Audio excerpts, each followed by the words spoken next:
Hello, welcome to my channel, The Orchid Hut. This is Dana, and this is being recorded after our Thanksgiving break here in the States. Way too much food. But I'm back with a video today, and I guess I kind of need to explain where we are because this is a bit of a different view in my videos. This is a space in a back bedroom that I had to set up over the Thanksgiving holiday break because our weather in Texas, sort of just became a little bit unfriendly for most orchids. So I knew that this time, would eventually get here as we moved into winter, but October was unusually cool in the evenings as well as the beginning of November, and I really did not expect to have to bring my orchids inside like this for any extended period until, maybe end of December. And, I'm having to do this a month earlier than I planned. Over the last, I would say maybe 3 days, we have had temperatures low 40 degrees Fahrenheit in the evening, which, my garage was able to handle that as long as the daytime temperatures warmed up to 75, 80 degrees. And, I could trap the daytime warmth in the garage and it would be able to maintain about 60 overnight, even if the outside temperatures were in the low 40s. But now we're having days that are, not warmer than about 50 degrees Fahrenheit. And so there's not enough daytime warmth to capture in the garage. And so the nighttime temperatures in the garage are as cold as what it really is outside. So at the start of the Thanksgiving break, I had to bring everything inside.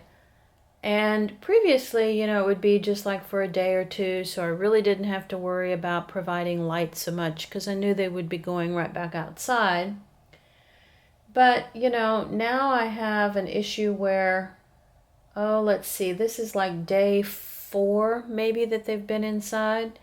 And so yesterday I had to kind of even before yesterday, really, I had to think long and hard about what to do with all of these outdoor orchids because the garage solution is not going to work out for the next 3 months. Bringing them all in and then taking them all back outside, it's a lot of work, when you're only able to really carry 2 or 3 in at a time, and then you go and you get 2 or 3 more and you bring them in, and watering is tricky. And I've had to give this some long, hard thought. And the first thing that I'm going to do in this video now is I'm going to explain about what I've decided to do. And then the remainder of the video is going to be about sharing some of the other extra difficulties that I've had over the last 7 or 8 years growing orchids. And maybe if I share those extra difficulties with you, it will kind of give you an opportunity to maybe think about and plan your own orchid growing hobby a bit better. Most of the times I just sort of fell into these problems without really realizing that was where I was going to end up. So first I'm going to share with you what I've decided to do with my outdoor orchids for the rest of the winter. And then I have 4 or 5 other things that I want to share, just food for thought, so that you can, be more successful with your own orchid growing hobby. Okay, so I guess it was maybe on Friday. So today is Sunday, so Friday, like about 2 days ago. I thought, this in and out with these orchids, this is just going to be a lot of work. And so I decided that when the weather kind of got to where it is now, I can't maintain the temperature in the garage, I'm just going to have a place in the house that can accommodate my outdoor orchids for maybe like about 3 months. I'm kind of anticipating that maybe by the second or third week in March, they'll all be able to go outside permanently for the spring and summer growing season. But, here we are at the end of November, so there's still December, January, February, and part of March. So 3.5 months that these orchids are probably going to have to stay inside unless I'm really just going to work myself to death taking them in and out. So I decided a couple of days ago that I just need to set up a space inside the house. So I went and I purchased the shelves that you see, and I ordered some grow lights to put underneath each shelf. And what I have set up right now is just a very, very small grow light that I'm kind of like moving around so that they all get a little bit of light. And what you see in front of the camera is probably about, I would say maybe about half of my outdoor orchids, and the other half is in the dark on the other side. So the light can only be on some of them at a time because I don't have enough grow lights. But I went ahead, there were some good deals over the Thanksgiving weekend for shopping and whatnot and ordering online. So I bought this shelving unit, and then I have a twin on the other side of the room. And I purchased enough grow lights online to be able to put underneath the shelves. And then I also purchased another grow light that is adjustable on a tripod so that I can have some light coming down over the top shelf for the plants that are taller and won't fit on one of the shelves that, has something on top of it. So I went ahead and I just did that, just knowing that that's going to have to be my solution for the next 3 months. So, not a huge deal, but again, it was an expense. And, once you've invested in your orchids, then you kind of sometimes find that there's like other things you have to do to continue to support that investment in the orchids that you've purchased. So that's what I've decided to do. So now let's go ahead and talk through the other things that I've run into over the last number of years as I've been growing orchids, and maybe some of these thoughts will help you a little bit to avoid extra difficulties with the orchid growing hobby.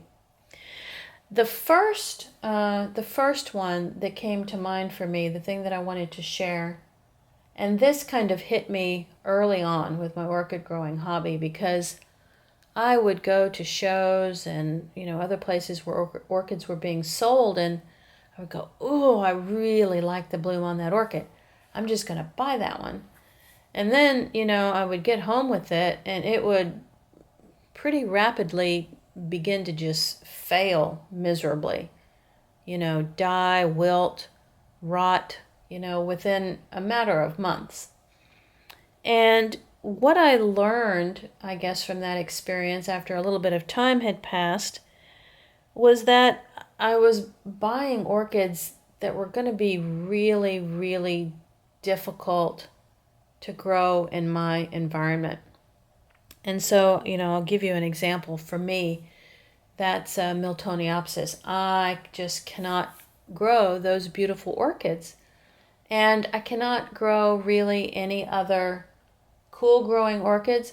I might be able to grow them this time of year, but when summer comes around and my outdoor temperatures are super hot, and even my indoor temperatures in my growing space are, 78 degrees Fahrenheit, and the humidity in the house is not particularly high, There are just some orchids I'm not going to be successful with, especially if their tolerance for what they're willing to accept is very, very narrow. So early on, I purchased a lot of orchids that just died within the first 3 or 4 months because I couldn't provide what they needed to be successful.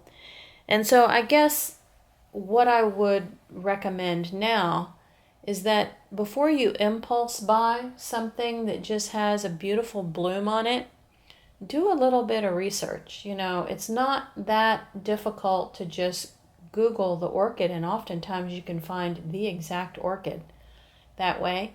And, find out where its natural habitat is.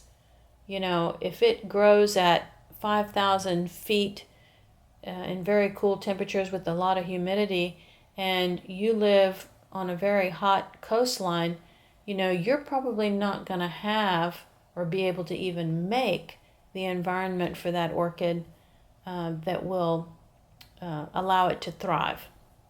So what I do now is before I impulse buy anything, especially if it has pretty bloom, I will research it and I will say, okay, can I grow this in my house? Will it be successful? Or can I grow it outside in my very, very warm summer, high humidity, subtropical climate? So that's number one. Always make sure you research something before you buy and know what that orchid is willing to tolerate and can you provide it. And then number two, I think, that is beginning to become kind of something that like pushes up against the boundaries of where I am, is just having space. My indoor growing space is my bay window in the kitchen, which you've seen if you've watched my other videos, and now this area for the winter time, and then I have a certain amount of space outside, and that the space outside could be more easily expanded. But think about how much space indoors, especially, you're willing to have devoted to growing orchids, because at some point, if you don't have, a greenhouse, a formal greenhouse, you will just run out of space, or you will become, so crowded that it's not even enjoyable to kind of sit back and look at your orchids. So I would always say be very aware of the space that you have for your orchid growing. And number three, I think, is thinking about the amount of time that you have to actually devote to caring for your orchids. And think about ways that you can set things up so that maybe they take less of your time. I think back on my career as a teacher, and I've just been retired in the last 2 years, but my career as a teacher was a 60 to 70 hour work week.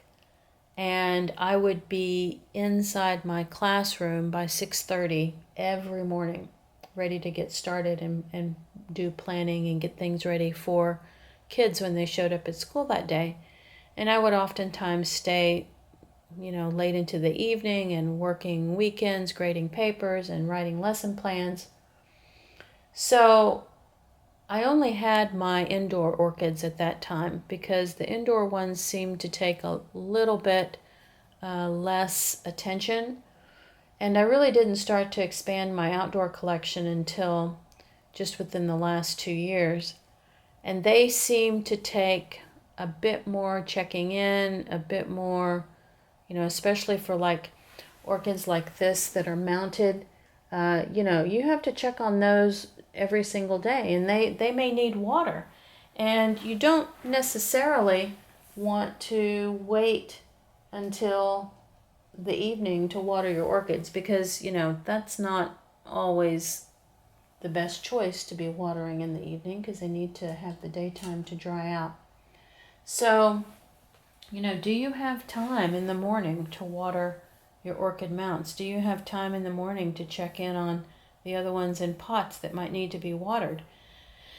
And, that's kind of a big commitment.